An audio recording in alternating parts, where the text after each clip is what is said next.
10년간 나를 피한 남편, 그리고 15년지기 친구, 한 침대에서 들킨 불륜 관계 복수했습니다. 남편이 절 10년 동안 거부했어요. 그 이유를 알게 됐을 때 전 주저앉을 수밖에 없었죠. 내가 사랑했던 사람, 그리고 내가 가장 믿었던 사람. 그 두 사람이 함께 날 농락하고 있었거든요. 결혼 10년 차, 처음엔 우리도 평범했어요. 사랑했고, 기대했고, 함께 미래를 꿈꿨어요. 그렇기 때문에 평생 둘만 보고 행복하게 살 줄 알았습니다. 하지만 시간이 갈수록 남편은 차가워졌고, 점점 더 남편은 멀어졌어요. 오늘도 늦어? 회식이 좀 길어질 것 같아 먼저 자. 점점 대화는 줄고, 눈도 잘 안 마주치더라고요.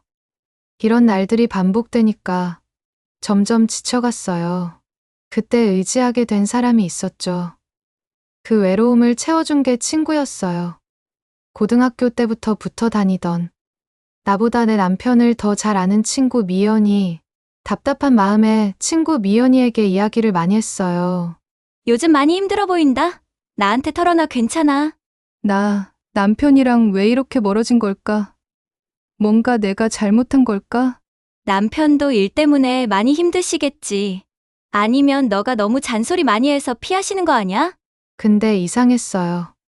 친구 미연이의 조언은 항상 남편 입장에서였고, 이상하게 친구가 남편을 감싸는 말만 하더라고요. 진짜 내가 남편을 괴롭히고 있는 걸까? 나 너무 속상해서 남편하고 관계 회복하고 싶은데 어떻게 해야 될지 모르겠어. 남편도 힘들 거야. 너무 몰아붙이지만 마. 회사 스트레스가 이만저만 아니라고 하던걸? 아니 근데 왜 내가 그걸 알아? 아, 저번에 통화했었지. 너 생일 선물 챙겨주고 싶다고. 어떤 걸 사야 될지 모른다고 해서. 한 번 통화했었어. 뭔가 이상했어요. 제 생일엔 축하 인사 한마디 없던 사람이 친구한텐 제 생일 선물을 챙겨주고 싶었다니. 결국 저는 그 생일에 아무것도 받지 못했는데 말이죠. 말이 안 됐어요. 너무 어이가 없었죠. 게다가 남편은 원래 저한텐 회사 얘기 같은 거 절대 잘 안 해요. 그런데 친구가 마치 옆에서 다 본 것처럼 너무 구체적으로 이야기하는 거예요. 그 순간 가슴 깊숙한 데서 서늘한 느낌이 확 올라왔어요. 하지만 그때까진 친구와의 우정을 믿었어요. 내가 너무 예민한가 보다 하고 그냥 기분 탓이라고 넘겼죠. 그런데 제가 느꼈던 그 서늘한 감은 틀리지 않았어요. 확신을 갖게 되기까진 일주일도 채 걸리지 않았습니다. 그날도 마음이 너무 무겁고 답답해서 늘 그렇듯 미연이에게 전화를 걸었습니다. 제 감정을 쏟아내고 있는데 갑자기 미연이가 급하게 말했어요. 잠깐만. 나 잠깐 끊어야 돼. 이따 다시 전화할게. 뭐지? 평소엔 내가 울기 직전이어도 끝까지 들어주던 애였는데 뭔가 급하게 끊는 그 말투가 이상했습니다. 10분쯤 지나서 친구 미연이가 다시 전화를 걸어왔어요. 미안. 방금 남편분이랑 통화하고 있었어. 뭐라고? 내 남편이랑? 응, 뭐 나한테 물어볼 게 있다며 전화했더라고? 아무것도 아니야. 그냥 회사 관련해서. 지금 나랑 통화 중에 남편 전화 받고 그걸 이렇게 아무렇지도 않게 말한다고? 그것도 내 남편이 먼저 너한테 전화를 했다고? 너무 이상했습니다. 대체 둘 사이에 무슨 일이 있었던 거지? 전화 끊고 나서 한동안 가만히 있었습니다. 가슴이 이상하게 쿡쿡 찔리고 속이 미식거리는 느낌. 이건 그냥 질투나 예민함이 아니었어요. 명확한 불쾌함, 그리고 뭔가 잘못되고 있다는 직감이었죠. 그리고 며칠 뒤였어요. 평소처럼 남편 셔츠를 세탁기에 넣으려다 익숙하면서도 제가 절대 쓰지 않는 향이 스쳤습니다. 강한 향은 아니었지만 은근하게 옷에 배어 있더라고요. 어디서 맡아본 냄새지 하고 코끝을 찡그셨는데 순간 머릿속에 번개처럼 하나가 스쳤습니다. 내가 쓰는 거랑 완전 다른데. 향 근데 익숙한데? 이거 미연이가 쓰는 향 아니야? 그 향수 남자에게 선물 받았다며 자랑했던 향수였습니다. 그 순간 온몸에 소름이 확 돋았어요. 목 뒤로 찬 기운이 훅 내려앉는 느낌. 단순한 우연일 수도 있다고 애써 넘기려 했지만 제 속은 이미 정답을 알고 있었습니다. 제 촉은 점점 또렷해지고 있었죠. 분명 뭔가 숨기고 있다는 느낌. 그래서 결심했습니다. 더는 느낌만 가지고 있을 수 없었어요. 진짜 증거가 필요했어요. 제가 미친 게 아니라는 걸, 내가 착각하는 게 아니라는 걸 증명해야 했어요. 남편 몰래 침실 옷장 안쪽에 작은 녹음기를 숨겼어요. 그리고 블랙박스도 전부 백업해서 따로 저장해 두기 시작했죠. 남편의 행동, 친구의 말투, 연락 시간까지 모든 걸 하나도 빠짐없이 기록했어요. 말 그대로 내 삶을 도청하고 감시하는 기분이었지만 그보다 더 참을 수 없는 건 내가 두 사람에게 바보처럼 놀아나고 있다는 느낌이었습니다. 며칠 뒤 타이밍은 갑자기 찾아왔어요. 남편이 뜬금없이 말했습니다.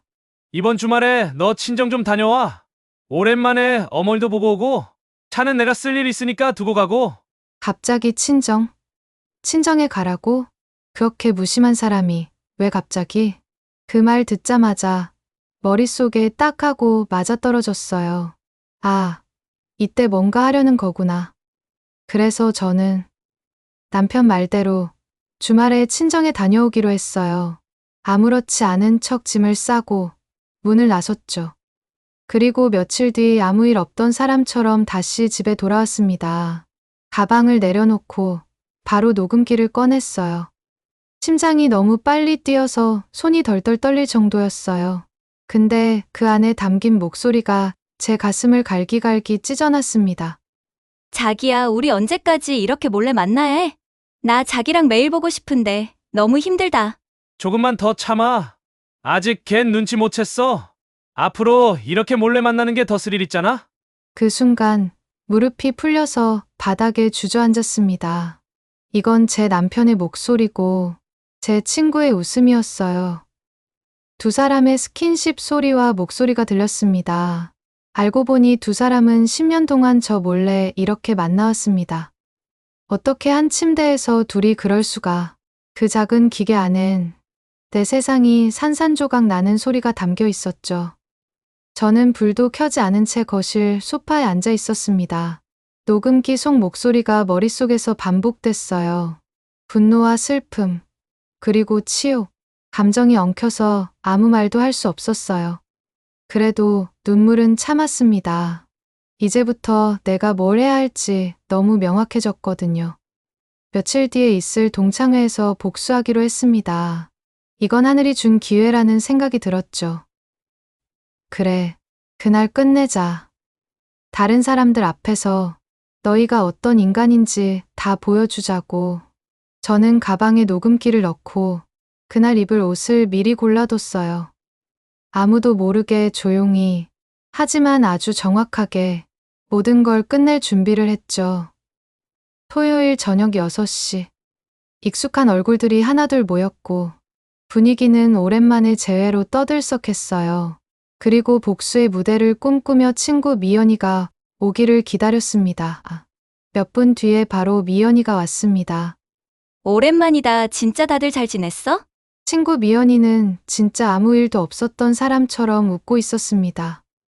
친구의 남편과 바람 펴놓고 제 앞에서 웃는 얼굴을 보니 너무 기가 막혔습니다. 친구의 남편과 뻔뻔하게 바람 펴놓고서는 참 대단하다. 넌.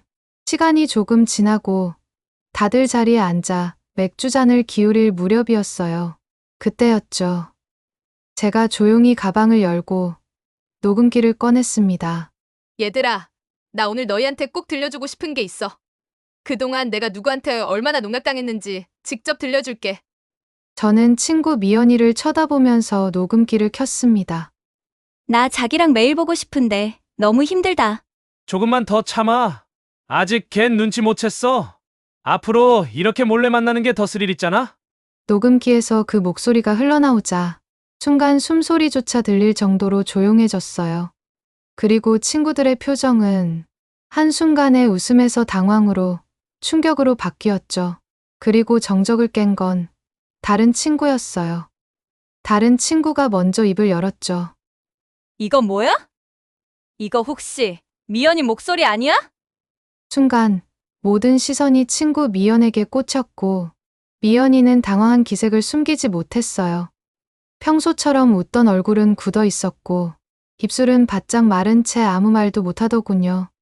잠깐, 이걸 왜 여기서 틀어? 너 지금 도대체 무슨 짓을 하는 거야? 나는 10년 동안 너랑 내 남편 믿었어. 근데 넌 내 남편이랑 바람 피웠지. 그걸 지금 친구들이 다 있는 앞에서 보여주는 거야. 난 지금 이 자리에서 너랑 인연 끊을게. 넌 진짜 끝났어. 미연이는 얼굴이 붉게 상기되더니 아무 말도 못하고 벌떡 일어섰어요. 그리고는 가방을 낚아채듯 들고 그대로 자리를 떠났죠. 잠시 정적이 흐른 뒤 제 휴대폰에 전화가 왔습니다. 화면엔 남편 이름, 그리고 수화기 너머로 들려온 건 화를 억누르지 못한 거친 목소리였습니다. 남편은 분노하며 전화를 걸어왔죠. 당신 지금 뭐 하는 짓이야? 집으로 당장 들어와! 그걸 왜 사람들 앞에서 틀어? 미쳤어? 아니, 미친 건 너랑 미연이지. 이제 끝이야. 집에 갈 거야. 거기서 얘기해. 집 문을 열자마자 남편은 거칠게 다가왔어요. 눈빛은 날카롭고 말은 빠르게 쏟아졌습니다. 하지만 저는 침착했어요. 그동안 눌러왔던 감정이 오히려 제 등줄기를 곧게 세웠죠. 내가 잘못한 게 아니라는 확신, 그리고 끝낼 수 있다는 해방감이 저를 단단하게 만들었어요. 남편과 저는 집 안에서 큰 소리로 부딪혔고, 그건 단순한 다툼이 아니었습니다. 10년 동안 쌓여온 거짓과 침묵이 한꺼번에 터져나온 진짜 결전이었죠. 그날 밤, 저는 결심했어요.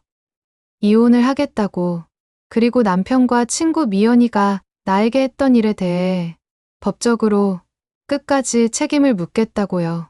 그날 이후 저는 바로 이혼 소송을 진행했습니다. 처음엔 남편도 맞서려는 듯 했지만 얼마 지나지 않아 그가 제 앞에 무릎을 꿇고 사과했습니다. 미안해. 한 번만 봐주면 안 될까? 내가 더 잘할게. 그 사과는 절대 진심으로 사과하는 게 아니라는 걸 알았습니다. 그 이유는 남편은 친척이 운영하는 회사에 다니고 있었고 10년 동안 아내 친구와 불륜 관계였다는 사실이 고스란히 회사에까지 퍼지면서 결국 해고당한 거예요. 자기 체면이 구겨지고 입장이 곤란해지자 이제야 허리를 굽히더군요. 친구 미연이에게도 상간녀 소송을 걸었습니다. 하지만 친구는 단 한마디 사과도 하지 않았어요. 오히려 자기 입장만 변명하다가 연락을 끊어버렸죠. 그 일 이후 동창회에도 소문이 퍼졌다고 들었습니다. 미연이는 그 이후 친구 모임에서 나오지 않았고 몇몇 친구들에겐 손절당했다더군요. 어떻게 그런 짓을 했냐며 등을 돌렸다고요. 전혀? 지금은 너무 행복해요. 배신의 늪에서 빠져나오고 나니 비로소 숨이 쉬어지더라고요. 다시는 누군가의 거짓말 속에서 살지 않아도 되니까요. 사랑도 우정도 잃었지만 저 자신을 다시 찾았어요. 그리고 그게 지금의 저를 가장 강하게 만들어줬어요. 제 인생은 이제 다시 시작이에요. 여러분도 혹시 이런 배신 겪어보셨나요? 댓글로 이야기 들려주세요. 10년 동안 불륜 관계였던 남편과 친구 복수가 속 시원했다면 구독과 좋아요 눌러주세요. 저는 사랑에 상처받을 수는 있어도 배신에 무너지고 싶진 않았어요. 불륜은 실수라는 말로는 절대 포장되지 않아요. 그건 의도적인 선택이고 상대방의 신뢰를 뻔히 알면서도 짓밟는 행동이에요. 그리고 배신 그건 단순히 속였다는 게 아니에요. 날 믿게 만든 뒤에 가장 약한 순간에 등을 돌리는 거잖아요. 친구라는 이름으로, 가족이라는 이름으로. 그래서 더 아프고 더 용서가 안 되는 거예요. 남편도 친구도 제게 사라져야 할 존재들이었어요. 그들은 제가 줬던 사랑과 신뢰를 값싸게 다루고 아무렇지도 않게 버렸거든요. 그래서 저는 용서하지 않았고 앞으로도 절대 용서하지 않을 겁니다. 불륜과 배신은 어떤 이유로도 정당화될 수 없으니까요. 넌 진짜 끝났어.